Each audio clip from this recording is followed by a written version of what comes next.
홍면 원천리 중원마을에 있는 열려난양의 묘 이렇게 되어 있어요. 열려난양의 묘. 제가 그 전설을 수집하러 다니는데 원천리에 사는 후손이라고 하는 분이 그 창원 왕씨 후손이라고 하는 분이 우리 집안에 이런 전설이 전해오는데 와서 이것저것 조사해봐 갔어요. 그 아주 푸른 옛날 그 핏발에 종이에다가 이렇게 써서 말씀을 드리는 그 내용이 뭐냐면 평양미생 난양이라는 사람이 있었는데 그 우리 집안 출신 황음이라고 하는 분이 평양 감사를 갔다. 그때 막내 아들 황규화가 책상놀이 그게 이도영처럼 그 아버지를 따라 평양에 같이 가서 거기서 공부를 하다 난양이 만났다. 둘이 이도영 춘향이처럼 서로 눈이 맞아서 사랑을 속삭이다 아버지가 평양 한양으로 다시 오니까 둘이 또 헤어졌다. 평양에 남아있는 그 난양은 그 춘향이처럼 그 다른 관리들 남자들이 그런 수청 요구를 거절하다 그 앞에 그 샘에 그 투신 자살도 시도했는데 그것도 사람들한테 발견돼서 불교되고 더 이상 그 한양 그 평양에서 살 수가 없어서 나중에는 남장을 하고 한양으로 몇 년 후죠. 황규화를 찾아가. 황규화를 찾아갔는데 한양에서 하는 말이 황규화는 자기 고향 홍동으로 내려왔다. 이 동네죠? 그래 한양에서 또 홍동으로 또 찾아 내려왔어요. 와서 내려와서 동네 사람들한테 수소문해서 황규화의 행방을 물어보니 저기 산언덕에 있는 그 묘가 황규화다. 죽은 거예요. 참 기가 막힌 일 아니에요. 그 자기 연인을 찾아서 그 평양에서 한양에서 해동까지 그 얼마나 참 여자 몸으로 힘든 걸음을 했어요. 막 몸은 만신 차이가 됐죠. 그 동네 사람들한테 자기 신분을 밝히고 근데 일편단심 이분한테 모든 것을 다 바쳤는데 아무도 내가 그 바꾸지 않고 절개를 지키고 지금까지 왔다. 내 살아서 남편으로 모시지 못했지만 죽어서 마지막으로 시도살이를 하고 싶다. 그래서 그 시도살이를 했어요. 동네 사람들이 아마 그 초막을 지어줬던 모양이에요. 근데 시도살이를 하다 그동안 여독이라든가 영양실조라든가 뭐 이런 거로 인해서 며칠 만에 그 봉분을 황규화 봉분을 그 감싸는 채 숨을 거뒀다. 그 동네 사람들이 너무 그 사연이 안타까워서 죽어서라도 영원히 같이 있어라 해가지고 그 옆에 봉분을 같이 쌍둥이로 이렇게 이동을 해줬대요. 그런데 황규화가 총각으로 평양을 가서 이 난양을 만났는데 한양으로 와서 결혼을 했어요. 벼슬길에서 나가고. 그래서 죽을 때쯤 갓난아기가 하나 있었고 세월이 흘러서 이제 이 아들이 장성해서 자기 아버지를 묘를 경기도 쪽으로 유구로 옮겨갔어요. 이 난양을 묘만 여기다 놔두고 묘가 그 유구를 실은 상여가 저 언덕배기 아래로 내려가는데 여기서 무지개가 막 이렇게 나와서 상여를 따라가더래요. 그래서 여기 진영이 지금 무지개 말랭이에요. 묘가 있는 요 진영이. 야, 지금까지 제가 전설 차록을 헌타하면서 가장 마음이 짠했던 부분이에요. 이분의 이와. 근데 이런 것들을 홍성신문 뭐 이런 데 그리고 이 군청 직원들 담당 이런 사람들한테 그런 얘기를 계속 우리 지역이 많이 해요. 경상도나 전라도 같았으면 이런 분들 벌써 지역의 문화 관광 상품으로 삼았을 것이다. 춘향이 봐라. 그래서 그때 퇴직했네. 문화관광과 그 관광 팀장, 계장 하던 분이 선생님 이분 관련해서 책 하나 쓰시면 어떻겠어요? 좋지요. 그러면 예산을 만들 테니까 한번 준비 좀 해보라고. 진짜로 이분이 몇 달 후에 선생님 그 예산이 만들어졌는데 예산 어디로 보낼까요? 문화원으로 보냈어요. 근데 문화원 이름으로 책을 써야 되는데 대답은 했는데 이게 뭐 거리가 있어요. 전설 가지고 이렇게 써놨는데 이 진짜 난양이 맞는 건지 이 전설이 정말 어떤 역사적으로 근거가 있는지 대답을 해놓고 참 암담하더라고요. 그래서 하여튼 사전을 보자 해서 어떻게 접근을 할까 하다 그 황음이라고 하는 평양감사를 갔다고 했잖아요. 그래서 제가 그 조선 왕조실록을 찾아봤어요. 그 황음 이렇게 쳤더니 또 대단해. 뭐 판서 참판을 여러 번 하고 그리고 지역에 관찰사를 한 기록이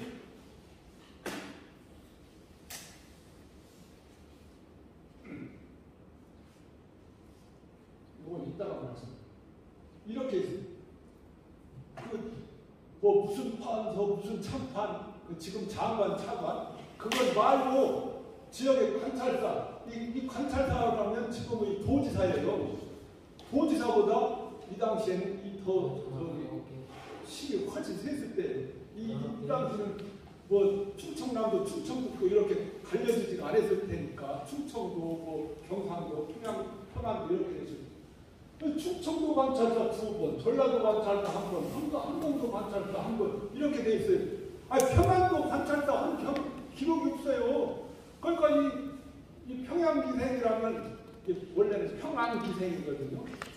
평양이 원체 유명하니까 평양기생 나오는데 평양기생을 안 했잖아요. 답답하네요. 그냥 그 지역에서 아무 근거 없이 내려오는 전설인가?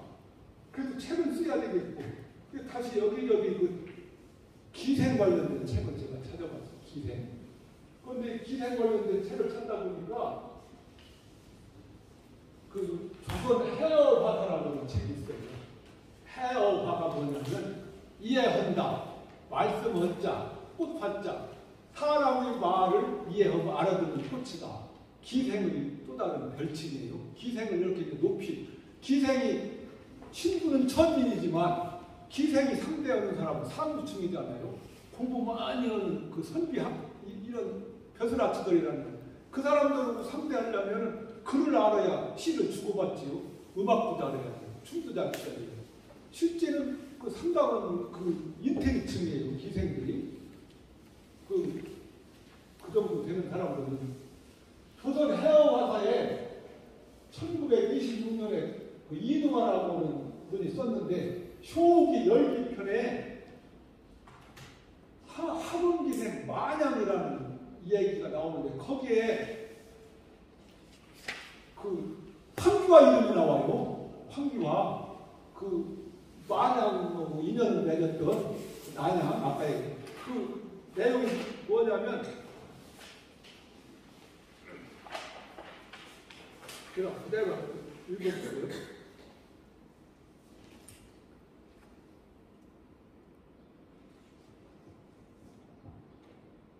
그 조선 해어화사 거기 32장에 기생의 특징별로 절기, 의기, 효기, 지기 이렇게 그 분야별로 구분해서 기생을 다 유명했던 기생을 써놨는데 거기에 하문기생 마냥 해놓고 이렇게 나와요. 윤정현이 쓴 회도일사라는 책이 있어요. 그 사람의 그 글을 거기다 옮겨놨어요. 이 사람이 내 일찍이 함경감사가 되어서 임자는 봄에 가명 남문 밖의 화재 광경을 목격했었다. 불에 탄 집이 1천호에 가까웠으나 오직 절부라는 절개를 지켰던 여자다. 또 효녀인 만양의 집만은 안연 부사했다. 그리고는 그 주위의 집들이 모두 잿더미로 변해서 마치 사나운 바람과 불길이 만양의 집을 피해간 듯한 감이 있었다. 만양은 이름이 비록 기적에 올랐고 나이 많았어도 오히려 정조를 지키고 그 부모를 효도로 섬겼다. 고 승지 황규하가 함흥 객사에 머물렀을 때 귀로 천침하였다. 천침 잤다 이 소리예요. 황공이 서울로 돌아간 뒤에는 다시 지아비를 고치지 않기로 맹세하고 홀로 있으면서 사람과 접촉하지 않았다. 유혹하기도 하고 무협하기도 하는 자가 날로 달로 꼬리를 물었다. 날이 오래 가면 회포를 면치 못할 것을 두려워하여 마침내 우물에 몸을 던져 죽었다. 물이 많은 우물에서 일어난 일을 사실대로 기록해서 벽에 게시하는 것이 있는데 그 대략이 이와 같았다. 몇 해 뒤 화재가 또 발생하였는데 주의 집은 모두 탔어도 불길이 만양의 집에는 또한 미치지 않았다. 만양이 죽은 지 이미 100여 년이 지났는데도 저료에 대한 가뭄이 여러 번 나타났으니 또한 신비스러운 일이다. 병인 고종 3년 9월 초하루 날 아침에 군객지에서 윤병연이 기록하다. 거기에 기록되거나 전해 내려오는 것을 자기 문집에 이렇게 기록해 놓은 거예요. 여기 보면은 황교안라는 이름이 사실 그대로 기록되어 있잖아요. 그런데 여기만 딱 되어 있는 게 아니에요. 또 여러 책을 이것저것 찾아보다 보니까 조선시대 여지도서라고 하는 책이 있어요. 여지도서가 뭐냐면 지금으로 따르면 읍지, 면지예요. 홍동읍지, 홍동면지, 홍성읍지, 홍성군지 이런 읍지, 면지입니다. 여지도서 그 한경남도 함흥부 읍지 16편에 이 사람 이름이 또 나와요. 기생마냥. 근데 여기 보면 연려에 기생마냥 이름이 수록되어 있는데 일반 가정의 연려 26명하고 기생 연려 3명이 같이 기록되어 있는데 이 마냥은 어떻게 기록되어 있느냐면 수찬 황교화의 사랑을 받았다. 황교화가 죽자 마냥은 천리를 달려가 상례를 치르고 스스로 목을 내어 따라 죽었다. 이 일이 조정에 알려져 저문을 세우고 표창했다. 어디에는 불에 빠져 죽었다고 먼저 적어요. 여기는 황교화가 죽어서 상대 치르고 와서 자살했다. 또 뭐 이런 내용은 조금 틀리지만 그 주인공은 마냥하고 황교화가 맞잖아요. 그래서 제가 자신을 들었어요. 야, 이 난양이 아니라 만양이구나. 그리고 이 기생은 평양 기생이 아니라 함흥 기생이구나. 평양 가면 한 기록이 없으니까 함경도 잘 쌓은 그 임지는 함흥이거든요. 그래서 그거를 밝혀가지고 제가 이제 그 홍석의 전설일 때 함흥기생 만양이라는 책을 쓸 수가 있었습니다.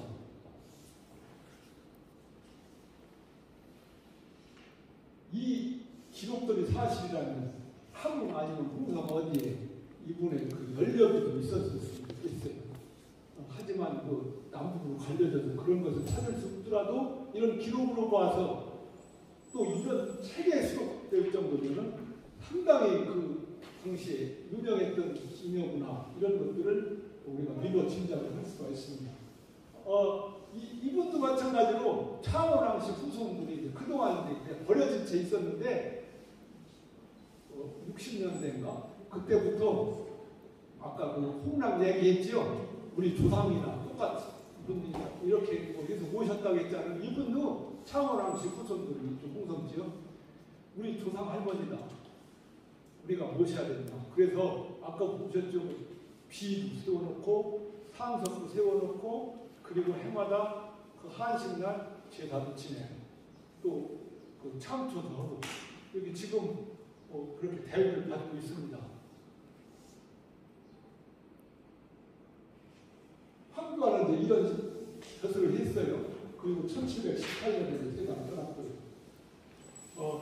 우리 지역에 이렇게 한 시대를 풍미했던 그 문화인물도 있고, 그리고 이 지역과 전혀 연구가 없는 그 유명했던 기생 함흥 기생 만양의 무덤도 우리 홍성에 있고, 이런 것들을 지역의 마을 만들기 하시는 분들이 잘 발굴해서 이걸 스토리텔링이나 아니면 뭐 여러 가지 그 연극이나 뭐 이런 자료로 만들어서 그 지역을 알리고, 이것도 훌륭했던 분들이 이런 그 여러 가지 업적도 선양하고 이런 것들이 더욱 활발하게 진행됐으면 좋겠다라는 이런 생각을 합니다.